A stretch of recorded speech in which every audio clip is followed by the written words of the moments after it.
Thank you. Gentleman from Kentucky is recognized for any questions he may have. Well, we've got a lot of acronyms today, and if you're not on financial services, you got to really pay attention. LLPA, FHFA, GSE. I'm leaving out any of the ABCs here. This sounds like a good bill to me. I support the underlying bill. I want to talk about the CBO score, though, which Mr. Davidson brought up. There's two fundamental issues here, I think. And the first is this $1.8 billion score from the CBO. Is it really costing the taxpayers or the government $1.8 billion if what's happened here is an agency of the government, not Congress, but an agency of the government, changed their rules that effectively collected more tax on the people or from people, and then we undo it? Like, is that an accurate characterization of what's going on here, Mr. Davidson, or how did they come up with $1.8 billion that this scores at? Well, they have their model, and they claim that because we turn this off, and it'll take 2 years to go through the GAO study and implement something new, that we'll be foregoing $1.8 billion that they would collect. And to be clear, who collects the money? Fannie and Freddie collect the money. Now, the only way it hurts the Treasury is if FHFA plans to not let Fannie and Freddie, because as their conservator, much like Britney Spears' conservator, wouldn't let Britney Spears have her own money at times, they would keep it for themselves or put it in to other uses.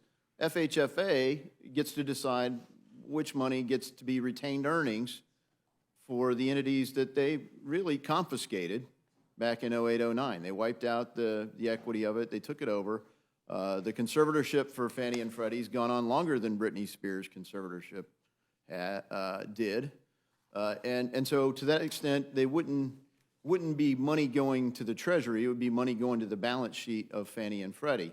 And so if we turn that off, the question is, should we replenish it? Well, on April 30th, there was no money flowing there. Because this doesn't turn off all the loan level price adjustments, LLPAs. It just turns off the new thing that got implemented on May 1st. So on April 30th, they weren't getting the money. So the CBO score is scored forward-looking, saying, well, over these next 2 years, if this bill passes, we would have been able to collect that money. The question is, do we need to replenish what, frankly, if it was left to most of the people in the room, we wouldn't have never turned on?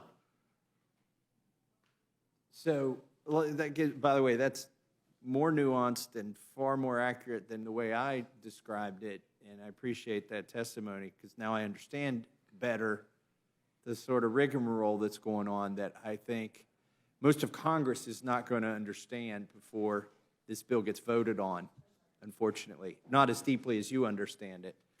But this gets me to the point I want to make here, Mr. Chairman. We've got a 72-hour rule for, people have 72 hours to read legislation.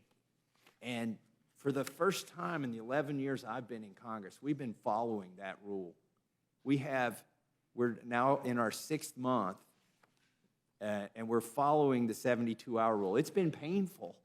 It's made it hard to pass some of the bills because rightfully, not because we take that much time to read it, but the American people get time to read bills, and I think that's important, and they give us their feedback.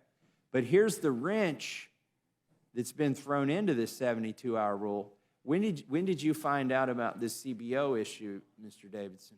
Over the weekend, CBO really first notified Democrat committee staff, and then we found out as Republican committee staff. So over the weekend, we had to say, well, what are we going to find as a pay-for? So we scrambled and found something that we could say, well, this is supposed to get turned off. We could just turn it off a year later, and it'll collect more than enough to pay for this which gets me to the point that this pay-for, that's legislation that affects the budget that wasn't in the original bill. Is that correct? Correct. The proposed manager's amendment didn't really go through committee. It just like the other amendments that are proposed, they weren't offered, even though most of the members proposed here, actually, I think all of the members who are offering amendments to this bill were on committee. And so they're offering amendments here. They weren't part of the bill. They weren't part of the markup. The manager's amendment also wasn't part of the markup, but it's meant to address what happened subsequently, which is the CBO score. So I know amendments are not subject to the 72-hour rule. It would be impossible to amend a bill. If they were, we'd be here, you'd amend it, and then you'd wait another 72 hours, and then you'd amend it and wait another 72 hours. So they're not subject to the 72-hour rule, but if you change a bill using an amendment, and we do that in the Rules Committee, as I would say, before it gets to the floor, but it's actually as a consequence of voting for the rule on the floor if it's a self-executing amendment. It's a matter of degree, obviously, and for technical changes, I don't have an issue with fixing a bill after, and not giving people the full 72 hours to see the fix.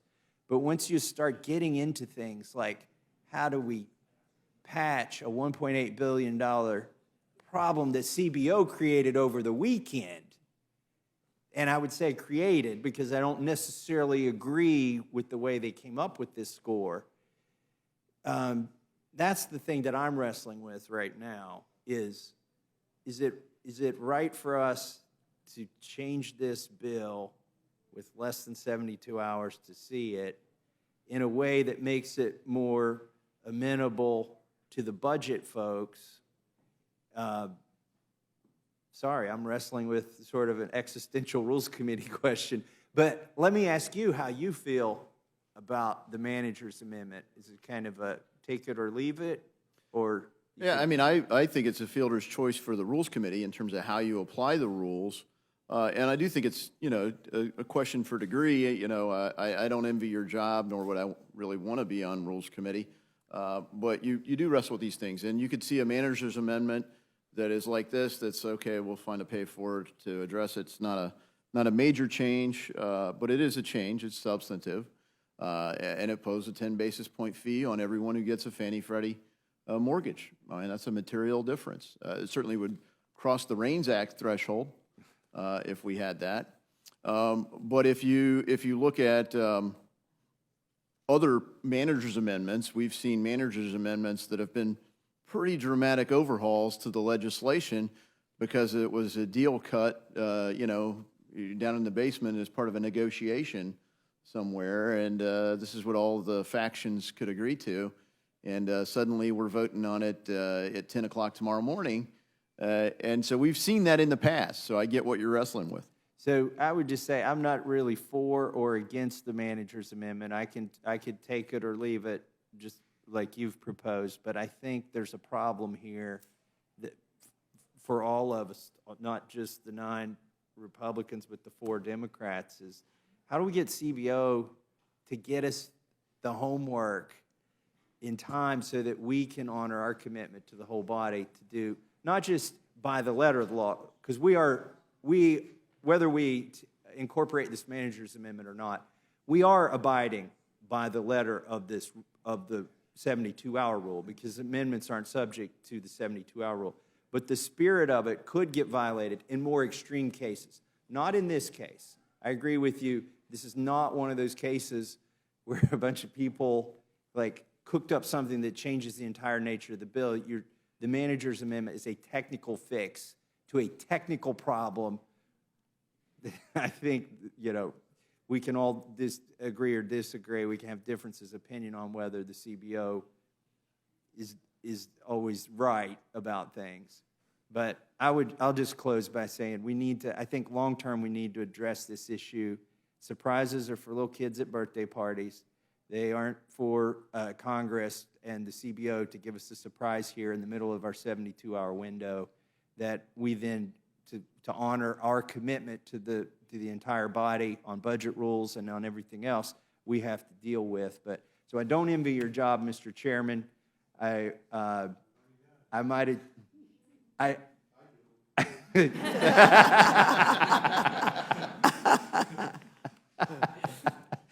And with that, I will yield back, and I'll trust the chairman to solve this problem today and long-term. Thank you very much. The gentleman from Colorado is recognized for any questions he may have. Thank you, gentlemen. Are there any other questions for this panel? Seeing none, I thank the witnesses for their testimony and their